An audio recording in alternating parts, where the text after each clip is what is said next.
저는 고글, 러닝벨트, 운동화 이렇게 추천드립니다. 러닝 강도에 대해서 질문 주시는 분들이 진짜 저한테도 되게 많아요. 10K, 541, 뭐 페이스로 뛰었다 이렇게 하면 항상 DM이 어떻게 오냐면은 부러워요. 저는 1km도 지금 뭐 7분 걸리는데 541 하려면은 정말 오래 걸리겠죠? 옳지 않아요. 541은 저의 페이스예요. 저의 짬바와 러닝 기간 동안에 쌓아온 저한테 맞는 페이스인 거지 실제로 그 페이스가 정답이어가지고 이렇게 뛰어야만 뭐 운동이 되고 절대 아닌 거거든요. 그렇기 때문에 남의 페이스는 전혀 보실 필요가 없어요. 그렇다면 어떤 강도로 하는 게 좋은가? 결국은 러닝이라는 게 우리가 1km 뛰자고 러닝을 배우는 게 아니지 않습니까? 장거리에서 봤을 때 가장 중요한 능력은 편하게 오래 뛰는 방식이에요. 물론 대회는 내가 욕심이 있으니까 그렇게 뛰겠지만 매일 대회를 나가는 건 아니지 않습니까? 사람들이. 그래서 결국은 편하게 오래 뛸 수 있는 그 능력을 개발할 수 있느냐 없느냐의 여부가 가장 중요해요. 실은 그래서 이 능력을 함양할 수 있는 방식으로 가야 되는데 그럼 이 능력을 어떻게 함양하냐 봤을 때 결국은 유산소 대사 능력이라는 거거든요. 그러려면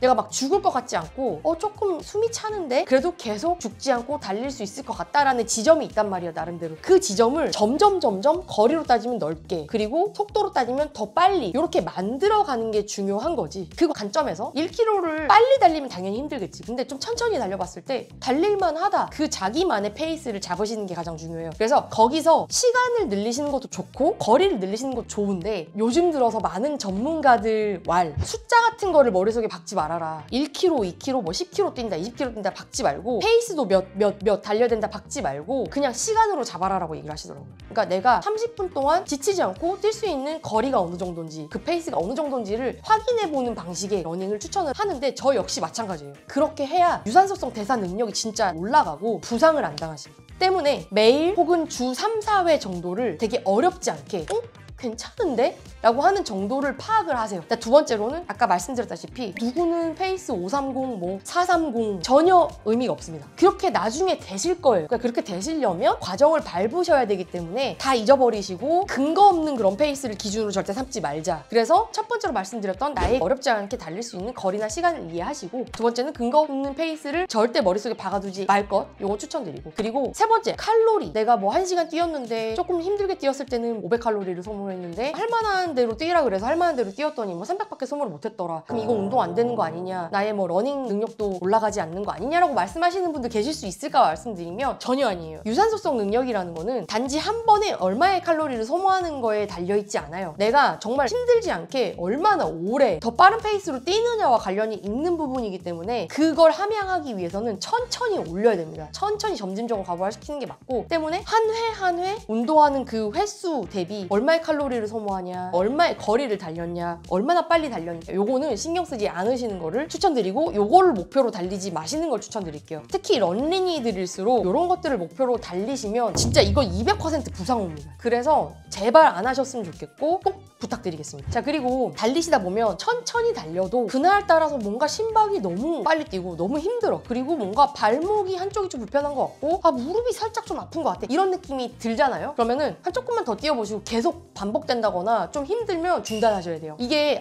별거 아닌 것 같다라고 생각하시고 계속 뛰시잖아요. 그러면 또 부상 옵니다. 그런 몸의 소리들을 무시를 하지 않으시는 걸 추천드리겠습니다. 그러면 언제 달리는 게 제일 좋을까요? 여름철에는 그래서 대회를 많이 나가는 분들 입장에서는 이제 시즌 오프다 약간 이런 얘기들도 있어요. 왠지 한겨울에 시즌 오프일 것 같잖아요. 근데 희한하게 한여름이 시즌 오프예요. 약간 러닝 쪽은. 왜냐면 겨울에는 땀을 흘려도 발산이 되고 오히려 겨울은 뛰기 좋은 계절이거든요. 러너들 입장에서는. 근데 여름은 막 땀이 나. 온몸의 온도가 높아지는 게 어느 정도에서 멈추고 다시 통풍이 되면서 낮아졌다 높아졌다 이게 반복이 돼야 되는데 안 그렇게 돼. 왜냐면 발산이 돼도 햇볕은 계속 쬐고 있고 습도가 요즘처럼 높은 동남아 같은 날씨에서는 이건 진짜 위험한 거예요. 스포츠 영향 측면에서도 정말 위험한 상태이기 때문에 이때 전문가들은 다 러닝을 하지 말라라고 얘기를 하지만 솔직히 여름은 그러면 다 셧다운을 하는 게 아니지 않습니까? 덜 무리가 될 만한 시간대를 찾아야겠죠. 완전 새벽 아니면은 늦은 밤 이렇게 말씀을 드려요. 그래서 진짜 거짓말 안 하고 새벽에 나가면은 러너들 진짜 많습니다. 진짜 많아서 우설 걱정 안 해도 되고요. 저녁에 더 많습니다. 지금보다 더 많습니다. 진짜 러닝 크루 난리 납니다. 그래서 완전 새벽 아니면은 완전 저녁 이렇게 하시는 거 강추드리고 태양이 완전 머리 위에 있는 가장 뜨겁다라고 얘기되는 12시부터 3시 사이는 피하시는 걸 추천드리겠습니다. 러닝 전후에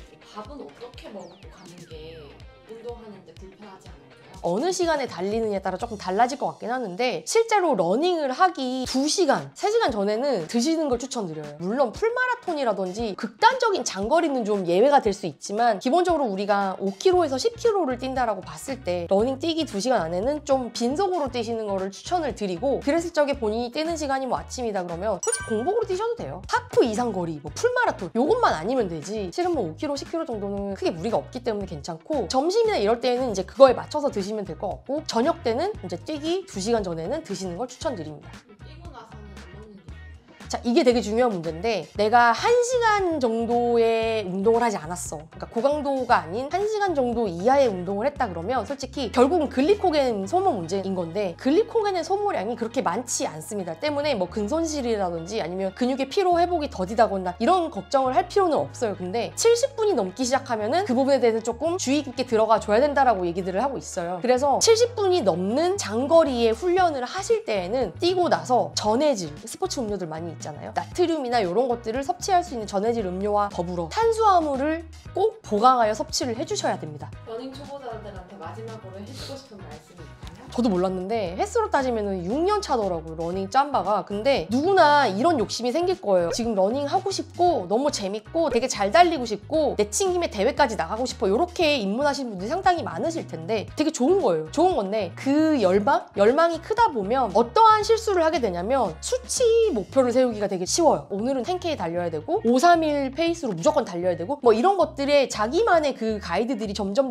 높아지면서 후려치는 방식의 그런 운동을 하기 쉬운데 문제는 내가 그 러닝을 오래 해서 그 러닝에 적합한 체력이나 발목의 가동 범위, 고관절의 가동 범위 이런 것들이 다 없는 상태일 거란 말이에요. 그런 상태에서 무리하게 그렇게 본인을 푸시를 하면 무조건 이거는 부상이 오게 될 수밖에 없어요. 때문에 이게 족저로 오든 인대가 파열이 되든 어쨌든 와요, 부상이. 그래서 이 부분은 좀 명심하시고 앞뒤로 스트레칭을 정말로 공들여서 해주셔야 돼요. 내가 만약에 러닝할 시간이 30분밖에 없다. 그래도 스트레칭을 하셔야 돼요. 러닝 시간을 줄이더라도 스트레칭을 하셔야 이게 무슨 말씀인지 나중에 1년 지나고 2년 지나고 대회 나가고 페이스 올릴 때도 다 오실 거거든요, 감이. 그래서 무조건 스트레칭은 영순위로 받고 꼼꼼하게 해주시고 러닝 시간이 줄어드는 거에 대해서 너무 스트레스 받지 마시고 내가 할 수 있는 시간 내에 최대한 바른 자세, 빠른 속도가 아니라 바른 자세로 자세를 잡아가면서 점점 더 오래 편하게 뛸 수 있는 그 나만의 자세를, 그 스탠스를 만드시는 게 가장 중요하다고 생각합니다. 그래서 차곡차곡 요 단계대로 가시다 보면은 생각보다 빨리 기량이 향상되어 있는 자신을 발견하게 되실 겁니다. 지금까지 용품부터 시작해서 초보자분들한테 드리고 싶은 얘기에 대해서 말씀드렸는데 정말 하나도 빠짐없이 다 중요한 부분들이에요. 포인트들만 정말 말씀드렸기 때문에 그냥 한 귀로 듣고 스치지 마시고 꼭 자기 것으로 만들어서 부상 없는 기량이 향상되는 그런 즐거운 러닝 하셨으면 좋겠습니다. 자, 지금까지 머라클 김혜였습니다. 안녕.